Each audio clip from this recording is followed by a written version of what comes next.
Hey, welcome back. Today I'd like to show you how to use Newton's law of universal gravitation to solve for gravitational force between two massive objects.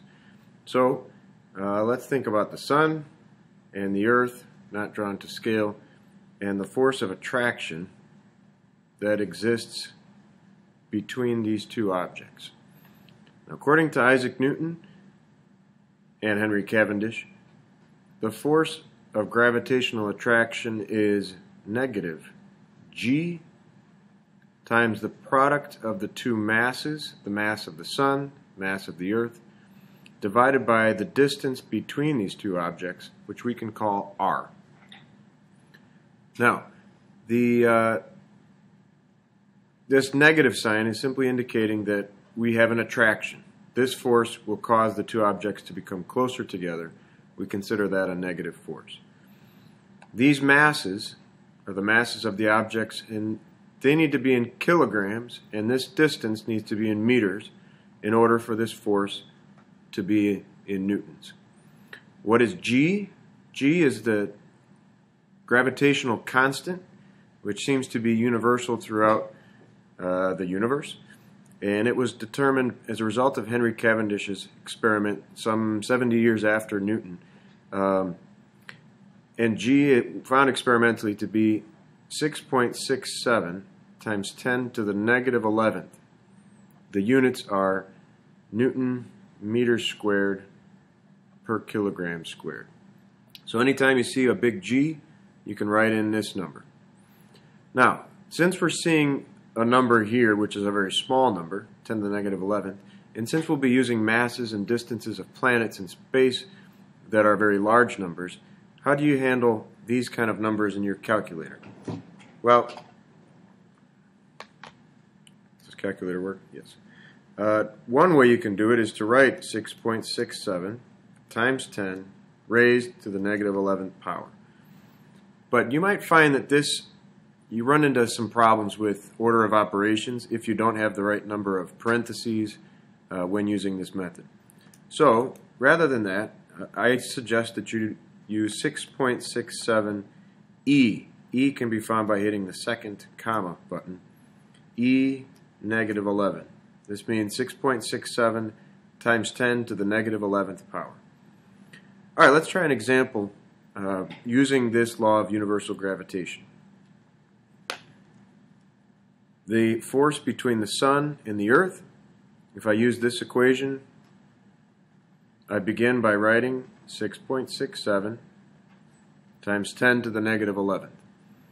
Then I need the mass of the sun. Mass of the sun, 1.99 times 10 to the 30th kilograms. It's a big sun. And the mass of earth, 5.98 times 10 to the 24th kilograms. If you're in honors physics, you've got a packet that had on the front page, I think, a table of these kinds of numbers, so you can look these up there. Now I need to know the distance between Earth and Sun. This number, also called 1 astronomical unit, the distance from the Earth to the Sun, is about 93 million miles, but remember we need this in meters, not miles, not kilometers. So that distance is 1.5 times 10 to the 11th kilometers. Now, a common mistake here is to forget that square. So I'm going to square this denominator. Now, half the battle with these problems is learning how to get these numbers into your calculator. I just showed you how to use E. Now, how do I do the rest of this? I'm going to multiply that number by, now, you shouldn't need parentheses here. Let's try it without parentheses. 1.99 E30 times 5.98 E24. And there's my numerator.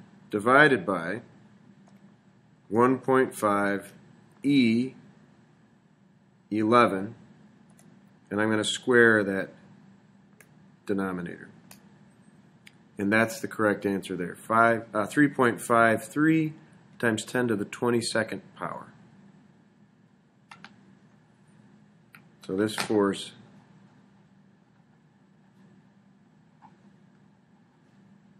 And since we used distances in meters and mass in kilograms, I have a force in newtons.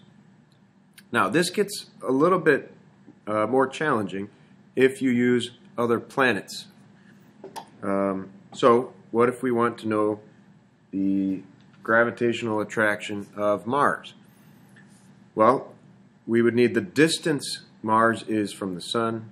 We would need the mass of the Sun. And the masses of the other planets are often written in terms of Earth masses.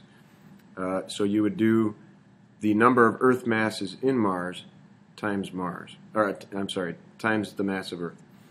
So I'll show you that in the next video.